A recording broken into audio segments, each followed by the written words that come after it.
That's right, Tim. Right behind me is where one of the new restaurants will be located. It's going to be called Table 32. And while there's no word yet on when the sit-down restaurant here on Virginia Street will open, the other project in the works is a pizzeria on Hamilton Boulevard that's set to open in the spring.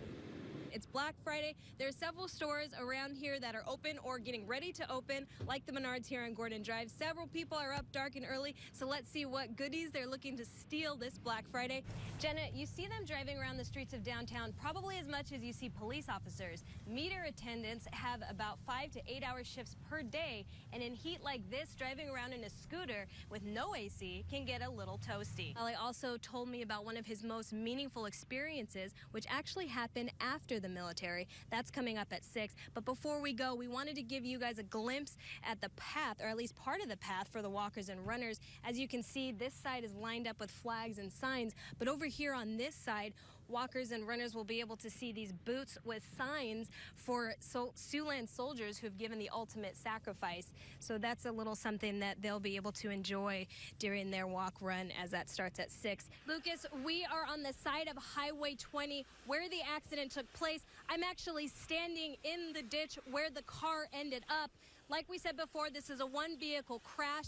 The driver of the car swerved off the side of the road to avoid hitting a deer and fell about 10 to 15 feet into the ditch. The campgrounds behind me here in South Sioux City usually clear out by the time the holiday weekend is over, but that's not the case for a campground in Storm Lake. Now, I spoke to the Public Works Director earlier, and he said that they usually close mid-October, but with the surge of subcontractors and workers coming in for the big pipeline project, the city is reconsidering something that could help them out tremendously. One of the things that all the runners get at the end are these handmade bracelets from the orphans in South Africa. So that's something they said they're very excited and looking forward to getting. Tim and Jenna, Elisa and I have been having a blast out here for our very first Tulip Festival here in Orange City. There's been all kinds of events going on today. One of the most popular is the parade. But Elisa, I have to tell you that what I saw happen before the parade was quite a sight, and it seemed like people were enjoying the street scrubbing event a little too much. It was a long second day of jury selection here at the Emmett County Courthouse. Lee Christensen sat right here at this table in front of a 34-member panel. That was whittled down from the 91 members yesterday. They were each questioned by the state attorney as well as Christensen's defense attorney to make sure that they could remain impartial members on this jury.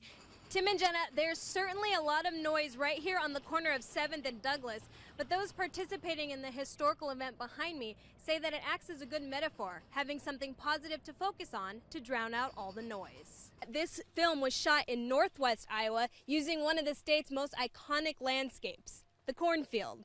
There are over 40 kinds of pumpkins at Pumpkinland, and the most popular, the jack-o'-lantern. It was in this parking lot that Christensen claimed to have car trouble, and Bortvit agreed to give him a ride when he asked. Both took off in Bortvit's car, but Thomas never returned from dinner break.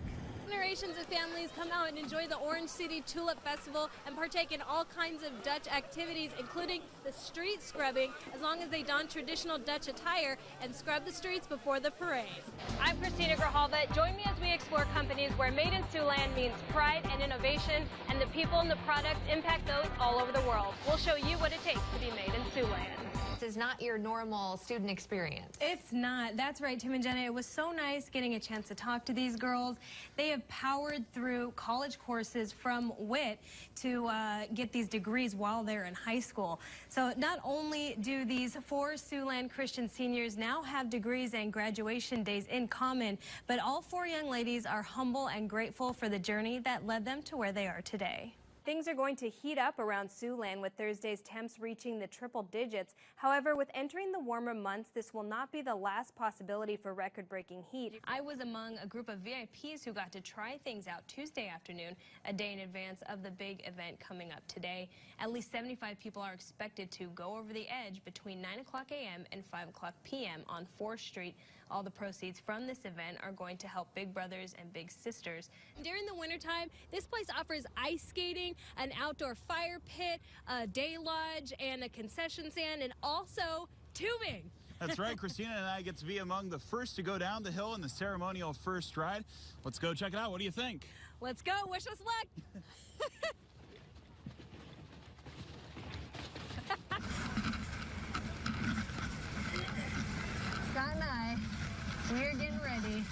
tubing. Let's take a look at it. What do we have? What's the damage? Oh my gosh, can you do that? Look at how she's doing it.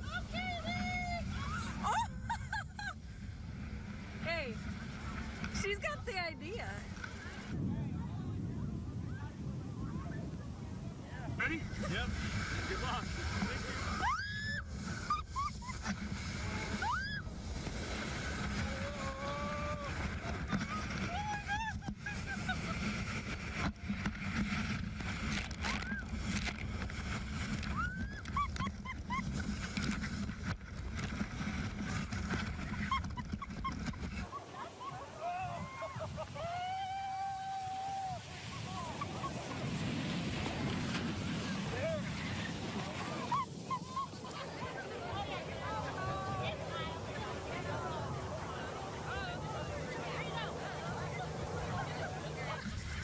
Some snow.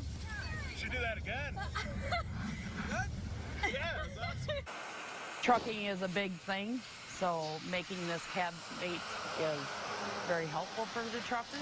Link Manufacturing in Sioux Center develops and manufactures multiple suspension systems for 9 key customer markets. The process first starts at the computer, where a design is developed with Link's advanced engineering tools and software. Engineers must understand fit and function from a design perspective before even building a prototype. Then the building of the suspensions take place throughout the plant, like here on the CabMate assembly line. The line not only focuses on safety and creating an enjoyable environment, they also focus on production goals. CabMate assembly line, we roughly make around 150 different CabMates that we produce, with trying to produce 500 a day. Sickles said they do a lot of job training as they go along, so people willing to learn will get more than enough time to grow. Once suspensions are made, they go through simulation to physically test the durability. Director of Product Engineering Jeff Nibelink said they collect test requirements from customers and data. That allows us to do our durability testing in a compressed amount of time, but also to make sure that the product we sell to our customers is going to be durable in the field. Nibelink said their products are twofold, both safety and productivity products for customers. Since its early days, Link has been locally and family owned and currently has over 200 employees. Our employees make all the difference to us. Our company is focused around our employees. We're a very family-oriented environment. They care about each other, they look out for each other, and that is the #1 reason they keep coming back. There have been 16 building additions since the 80s, when one local driver started the company by constructing his own cab suspension. President Jim Holes said Link has a goal of becoming more global over the next few years. Even though scale is somewhat of a challenge for Link against other companies, Holes said their Midwest roots make all the difference. There's a real commitment to this area by the company and by our owners. The culture and the values of Northwest Iowa employees is very good, and that's really the difference for us. We operational excellence, on-time delivery, high quality. When you call Link, you get a human being that answers the phone. We do our best to get you to the person that you need to talk to answer your questions and get you the help you need. Paddlefish, one of the largest freshwater fish in North America and found right here in the Missouri and Big Sioux rivers. They're pretty neat fish. They're a planktivore. They use their bill or their rostrum to try to direct the flow of small animals called zooplankton and some other small fish is what they feed on. Now Siouxland prepares for its second season of paddle fishing after it had been canceled since 1986. I got the chance to head out on the Missouri River with members from the DNR and see how their tagging process works. And this is an Iowa DNR paddlefish tag. It looks actually like a waterfall band, and it says right on it Iowa DNR, Ottawa, Iowa, and then it's got a phone number. If you catch a paddlefish with one of these, call that number, report the date and location of capture, as well as the length of the fish. Be sure to measure from the front of the eye to the fork of the tail. All of this to help state fishery agencies better understand and manage populations. We'll go back and address things and go over some changes that we might want to have for 2017. Also, if you catch a paddlefish between 35 to 45 inches long, toss it back. The fish within this slot limit protects the breeding stock. Anglers can buy these personal tags online for their one fish that they're allowed to keep for the season. Christensen says that things are looking up for the season this year on the Missouri River. It's kind of more of a hunt and peck, or look for the populations of fish that are there. And during the high water periods, those fish are going to be coming and going. Right now we're actually a little higher than we were last year, so with the peak and the flow on the Missouri, it will actually have some higher water probably about the middle of March here. In Decatur, Christina Grijalva, ABC 9 News. Balance. Trying to find a balance and time to do everything. And, you know, I'm like any other person or college student. The Buena Vista campus can be found in Storm Lake, a quiet community of about 10,000 people. BVU's website says their vision is not only to provide students with strong academic foundations, but also life preparation. The campus lives up to that vision for one student in particular. This school, in this very short period of time, has given me an awful lot. And there are really amazing people here that work as faculty, and the staff that support the students like you wouldn't believe. The 42-year-old is both a student and full-time employee at the campus bookstore. With 2 more years of classes left, Pollock plans to experience as much as possible. I really think there's a lot of avenues there that haven't been touched yet. But Pollock's transformation didn't begin in Storm Lake. I was never happy. Not really happy. Growing up in central Illinois, Pollock knew he was different at a young age. Somebody's playing a joke here. I'm in the wrong body. I act like a guy. I sound like a guy. I like doing guy things. It was horrible. And I was just uncomfortable my whole life. Born Christine, Pollock struggled to understand his identity. It wasn't until many years later that other options were introduced to him. I was probably 35 before I figured out what transgender was and that was an actual viable option. Pollock decided to begin the long process of therapy in January of 2015 and enrolled at Buena Vista University 8 months later. He and his family had to decide, move to a larger city or stay in Storm Lake. I was terrified. This is a small town. It can be progressive, but it's still rural Iowa, and I was concerned. Pollock's wife was hired as a professor on campus. Ultimately, they decided to stay, and Pollock has worked to share his experience with others. I had the choice to go somewhere else or stay here and use it the way I'm trying to as an educational opportunity, because I'm not the only person here. I am definitely not the only one. It's a decision he doesn't regret, saying most everyone has been accepting during the last 15 months of hormone therapy. Resources have been a different story, though. I have to go to Des Moines for medical care because there's no one that knows anything about trans individuals. And the process comes with heavy emotional toll as well. There's a reason the suicide rate's like 41% in the transgender community, you know? It's bad enough being confused and upset about the mismatch, and then you have to go through all of that to prove yourself to outside people that have nothing to do with your life. Sharing his story has been tough on his family, but Pollock says this is especially important for towns like Storm Lake. People need to see this. People need to understand that someone reachable, not someone in Hollywood, not someone all over Facebook, someone real, local, near you, and just an average person is very much like you. On one quiet Sioux City street, there sits an average-looking home from the outside, but it's what's inside James Lowley's house that is pretty spectacular. You would never guess over 100 military vehicles sit in his converted garage. 100 model military vehicles, that is. This may look like chaos, but it's not. There is a meaning to it. James Lowley grew up in Sioux City all his life and began serving his country at 17 years old. When he returned home from a tour of duty in Vietnam, he began putting together his military model collection. I just found out I enjoyed it, so I kept doing it. And I had to add other eras and wars.